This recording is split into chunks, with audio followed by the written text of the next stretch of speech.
The moment is here. The moment is here. Well, we hung out with Sohini earlier, and then the guy came and told us about Kikwanansi and the big thing that's coming up for the kids on the 27th.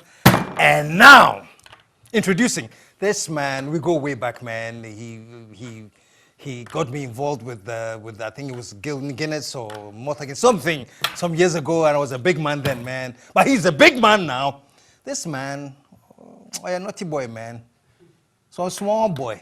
Let me use the word. Some novice from somewhere. He had the nerve to go in and seat a whole Minister of Foreign Affairs, man. You know who I'm talking about? He's in the house. Put your hands together. Show some love for George Anda.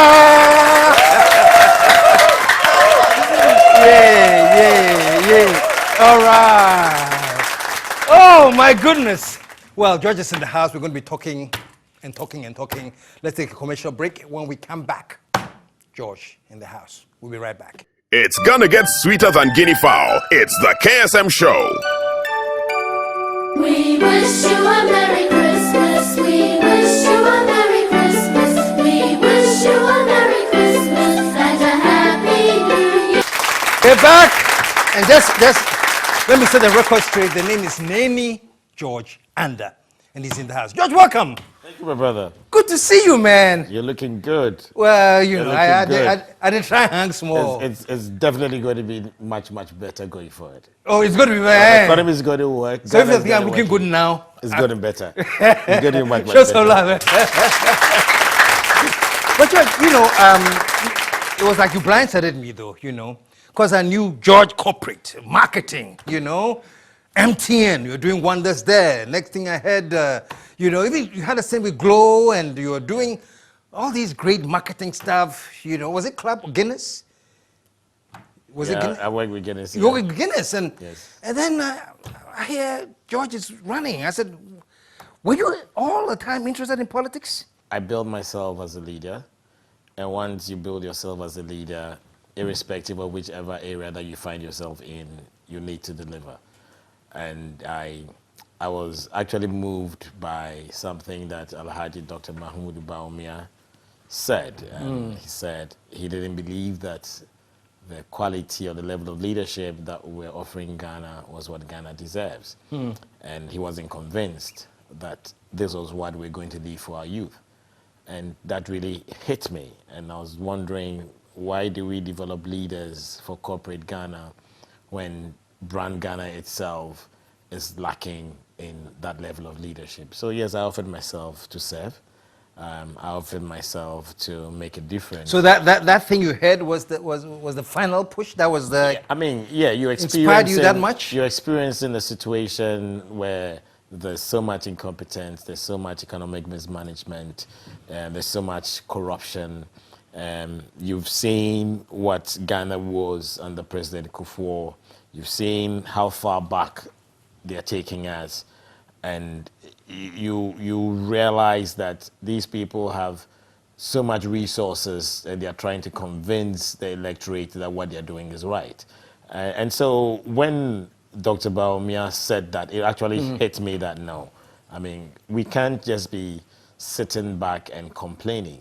You know that we were involved in the Occupy Flagstaff House demonstration. And I was asking myself, so do we wait for things to go bad and then we keep on demonstrating and we keep on complaining? Or we offer ourselves up to serve and to try and be part of those that make a difference? Was even talk at some point that you were even tipped to be minister? Was that true? Or those were just rumors? Well, there were some rumors that I was tipped to be minister. I think those rumors started when I actually showed my face to run on the ticket of the NPP for the Or before primary. then you hadn't heard? I'd heard certain things. Okay. But no one had formally approached me Okay. to serve under President Mahama. I think what I heard was the evening that we had the demonstration, the Occupy Flagstaff House demonstration. I was called by someone, and I was shown a text message that seems to suggest that you are going to be appointed a minister of trade the next day, but because you've gone on a demonstration, so your name has been removed. And I found it to be extremely laughable because, you know, I mean, you've never spoken to me about giving me an appointment. Wow. But the good thing is that, you see, when they tried to use these things against me, there was lies and propaganda. But if you were being considered to be Minister of Trade ahead of people like Spio Gabra, who was subsequently made Minister of Trade, and Yeah. Spio Gabra was complaining about Team A, Team B, okay, then it means I can consider myself as a foreign-based player. Because, I mean, clearly, I mean, if you didn't give it to me, I gave it to Spio, Yeah. then it means I'm a foreign-based player. And I guess that actually gave me the confidence that I probably could offer myself to serve, and I could do much better than what I thought. I didn't think that I was ready then for politics. I mean, yes, I was developing myself. I didn't think that I was ready then for politics. But when they started those rumors and lies, I mean, I'm like, well, there's nothing like really bad publicity. There's nothing like bad PR. Yeah, let's put So I took advantage of it. I prayed. I discussed with my family, discussed with my friends. I had a meeting with Nanado. I told him what I wanted to do. I mean, he was taken aback. I mean, I'm like, listen, I'm going to do the same. So blindsided him. Yeah. No, it wasn't. I mean, he probably didn't expect that I'll go at that time. Yeah, but going in, how confident were you? Because it was quite formidable. Because of my training, because of my upbringing, whatever it is that I do, I do a proper analysis of my strengths, my weaknesses, whatever opportunities and threats are, and I do the same for competition. And people that are close to me will tell you that if George says he's going to do something, he definitely is going to do it because he's done all the assessments and he knows that he's going to do it. Of course, I mean, God being on our side, putting together a great team. And for me, it's not just about me. I succeed because I have a team that believes in me. I succeed because I probably have a leader that believes in me. I succeed because we understand what the issues are and we have a strategy to fix the issues. And so in a Wuti Senior West, we did our SWOT analysis. We knew where we had our weaknesses. We knew where we had our strengths. And I think one of our biggest weaknesses was having enough financial muscle to be able to fight the NDC and Hanatete head on. And I mean, we had a stronger message. We had a good election machinery. We had people that had understood the fact that the election is won at the polling station. And so we started working on our polling station database way back. We started talking to people about our door-to-door retail strategy way back.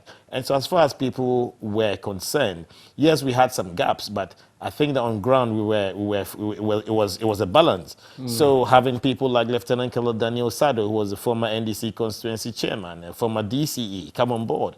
Have Alhaji Issa Haruna, who was a former Zongo Caucus coordinator, come on board. And you see... And you reached out to them directly, or they just came to you? Well, I mean, at the end of the day, they came. I mean, I don't have to talk about how it happened, but the most important thing is that we wanted a certain outcome, okay, and we made that happen. The good thing is that none of these people ever asked for money. And for me, when you have these defections and there's no money motivating the people, I'm saying 99% sure that these people are coming with a clean heart. Okay. We had a situation with financial resources. Not that we didn't have money, but it wasn't going to match what the NDC had. And we saw it when they started putting up their billboards. I mean, you put up one billboard, they come and put up like 10. And there was one time that I went to see one of the communities, and the guy was saying that it looks like the NDC, when they put a billboard here, they forget that it's there, they're going to put another one next to it. and I guess all these vibes were coming up. Yeah. I mean, what did we do? What did we decide to do? At that time, I set up my consultancy. We took a decision that, you know something, Hannah Tete hasn't got the time. Shut down the consultancy and come to the constituency full time and fight this fight. And I think those are some of the things that worked for us. There was solid commitment, solid support from the party. I mean, the president-elect was in the constituency. The vice president-elect was in the constituency. Auntie Rebecca was in the constituency. John Boedi was in the constituency. Samira was in the constituency. Samuel Ku was in the constituency. I mean, there was so much support that came into the constituency. And I think that the NDC underestimated what we could do. and then they underestimated what the issues were. And I think that is what costed them. They didn't realize that they were losing the people. There was a big disconnect between what the NDC thought were the issues on ground. I mean, we picked up long ago that, listen, 130 is going to come with the same thing. Last minute projects, okay, and they're kind of going through money, and that's exactly what happened. And the people knew that that's what was going to happen. And we said, listen, you know something? They're going to bring the money. When they bring the money, take it. When you go and vote, look at your standard of living. Look at the quality of life that you're enjoying. Compare it to your quality of life under President Kufuor and the NPP between 2000 and 2008. Think about the future of your children, okay? And vote with your heart. We already said that the battle was the Lord's. We believed that the Lord was going to fight this battle for us. And indeed, the Lord came through. You add the policy statements that Nanado came with. He's going to bring free SHS. Wow.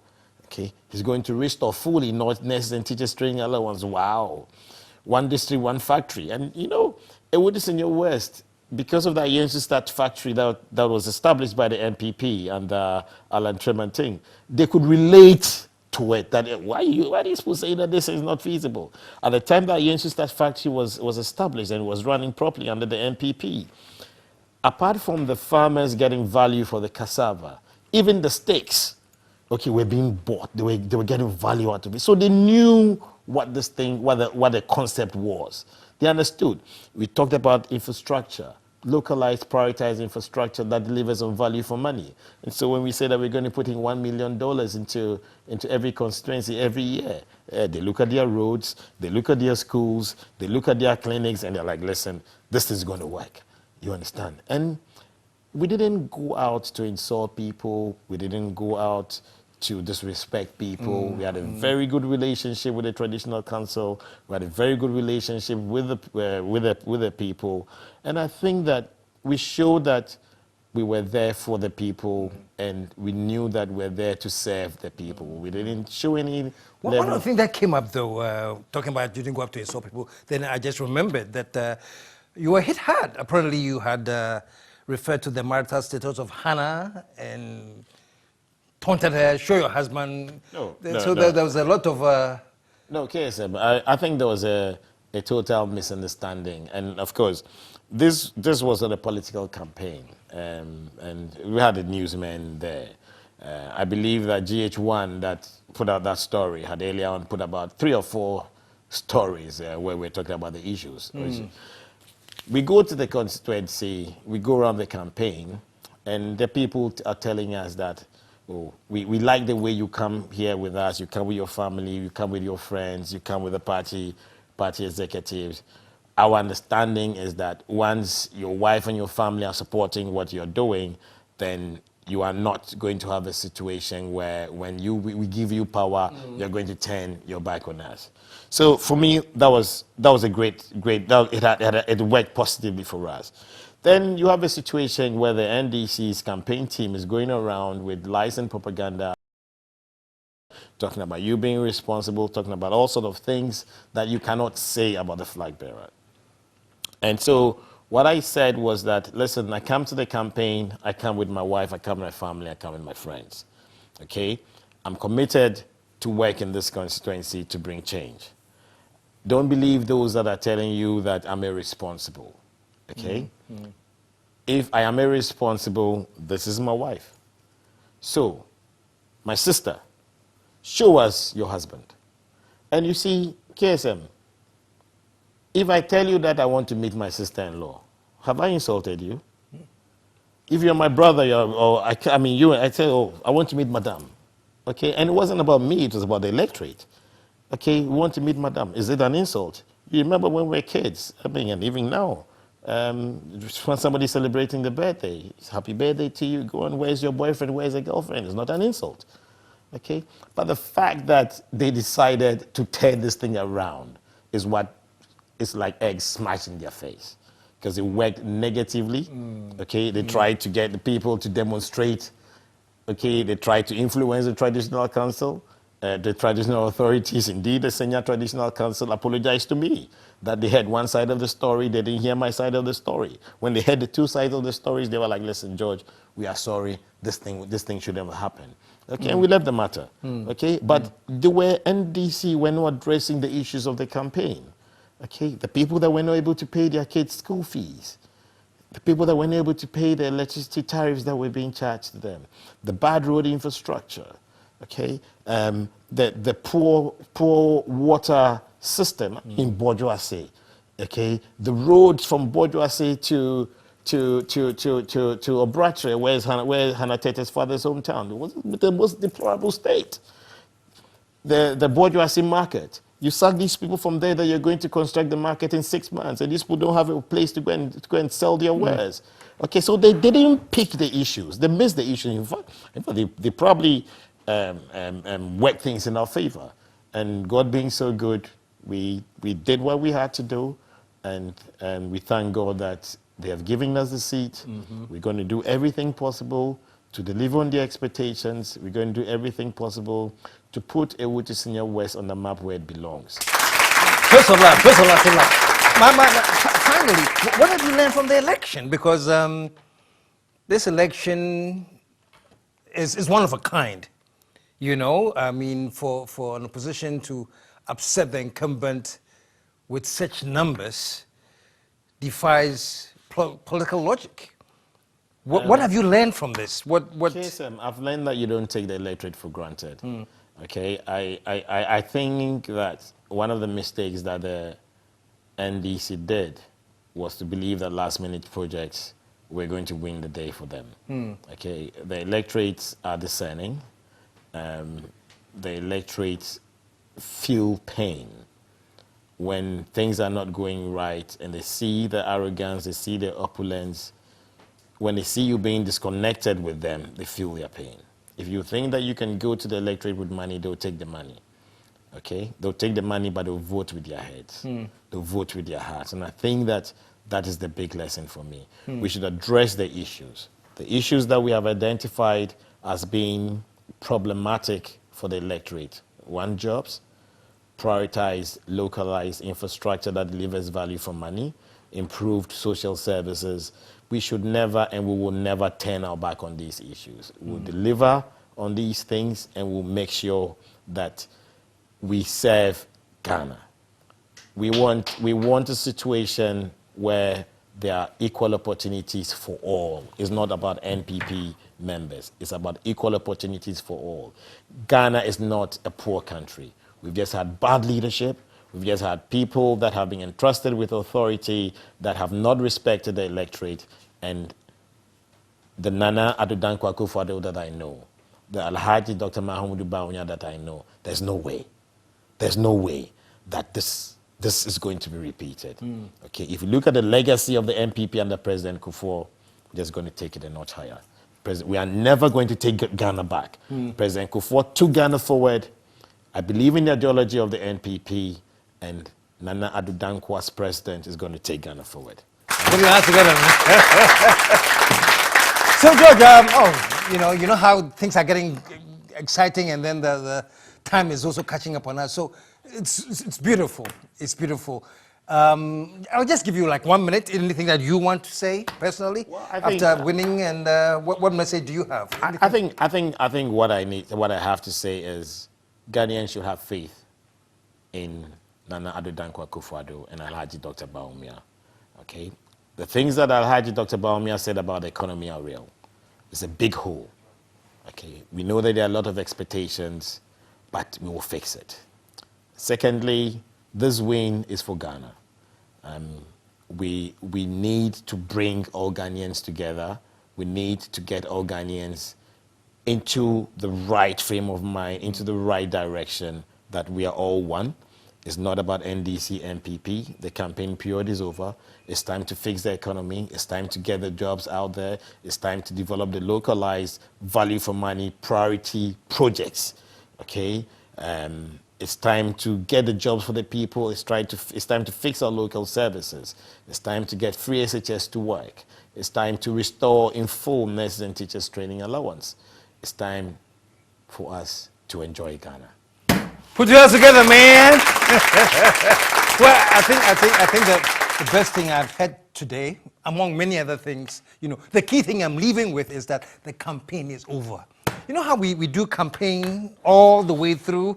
I believe that once we elect a president, let us now back the president to move. Exactly. And then start the campaigning when it's getting time to do another re-election. So the campaign is over. I believe that. Yes. How much honeymoon should we give the NPP? I don't think that there's no need for a honeymoon. I mean, we knew what the issues were. Okay, I think we're going to hit the ground running. There's no need for a honeymoon.